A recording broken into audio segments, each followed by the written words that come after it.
এবার কৌতুক অভিনেতা দিলদারের প্রশংসা করে আবুল হায়াতের মন্তব্য। ঢাকাই বাণিজ্যিক চলচ্চিত্রে হাসি রাজা হিসেবে কৌতুক অভিনেতা দিলদার হোসেনের নাম ডাক ছিল। একটা সময় ছিল যখন কেউ কাউকে হাসালেই সেই মানুষকে দেওয়া হতো দিলদার উপাধি। কৌতুকের সমার্থক শব্দ ও প্রবাদে পরিণত হয়েছিল এই অভিনেতার নাম। মৃত্যুর 2 দশক পেরিয়ে গেলেও এখনো অমলিন তার কর্মস্মৃতি। দুর্দান্ত অভিনয়ের মাধ্যমে বাণিজ্যিক চলচ্চিত্রের একটি অধ্যায় জুড়েছিলেন দিলদার।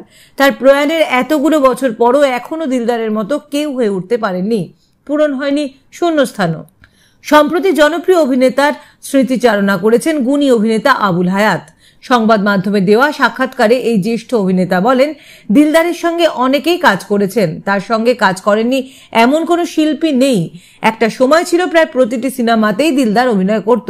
তার একটি নিজস্ব ব্র্যান্ডিং ছিল, সেই স্টাইলেই কাজ করত। ওর সঙ্গে কাজ করা একটা ব্যতিক্রম ছিল, কারণ ও স্ক্রিপ্টের বাইরে অনেক ডায়ালগ বলতো, যেগুলোর জন্য অনেক সময় সমস্যাও হয়ে যেত।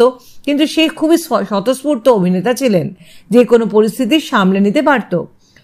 আবুল হায়াত আরো বলেন, যে কোনো প্রতিষ্ঠানে একজন মানুষ চলে গেলে সেই জায়গাটা খালি হয়ে যায়। এটা ঠিক যে দিলদারের জায়গাটা এখনো পূরণ হয়নি। প্রত্যেকের নিজস্বতা রয়েছে, সবাই নিজ নিজ স্টাইলে কাজ করে, সেই জায়গাটা পূরণ হয় না।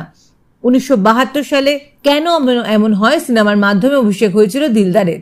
এরপর আর পিছনে ফিরে তাকাতে হয়নি। দিন দিন বাংলা চলচ্চিত্রের কৌতুকের প্রাণ ভোমরা হয়ে ওঠেন দিলদার।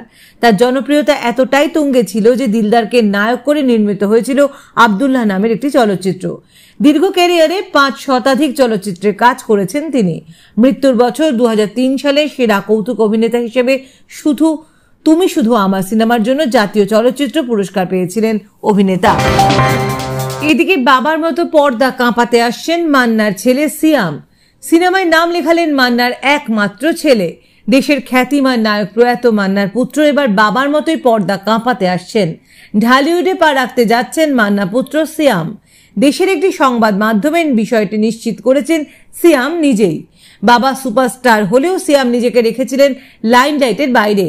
মান্না ভক্তরা এতদিন রূপালী পর্দায় সিয়ামকে দেখতে চাইলেও নিজেকে পর্দায় হাজির করেননি সিয়াম। ব্যস্ত ছিলেন পড়াশুনো নিয়ে। তবে এবার পড়াশুনো শেষ হতেই দেশে ফেরার প্রস্তুতি নিয়েছেন তিনি। বাবার মতো নায়ক রূপেই পর্দায় আসতে চান সিয়াম। তবে মান্না ভক্তদের স্বপ্ন পূরণ করে কবে রূপালী পর্দায় ধরা দেবেন সিয়াম, এ বিষয়ে এখনই কিছু বলতে নারাজ তিনি।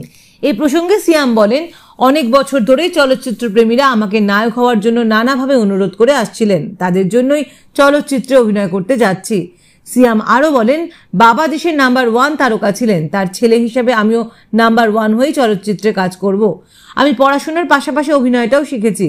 নিজের অভিনয় স্কিলটা বেশ ভালোভাবেই রপ্ত করেছি, নিজেকে তৈরি করেছি। এই মুহূর্তে সিনেমার নাম ও নির্মাতার নাম বলতে চাচ্ছি না, তবে চলতি বছরেই দর্শকরা এই প্রশ্নের উত্তর জানতে পারবেন। মান্না পুত্র সিয়াম সিনেমা নির্মাণ নিয়ে পড়াশোনা করেছেন যুক্তরাষ্ট্রে, তাই নির্মাণের দিকেই বেশি আগ্রহ তার। তবে ভক্তদের ইচ্ছার কথা চিন্তা করে অভিনয় জীবনে প্রবেশ করতে চলেছেন তিনি।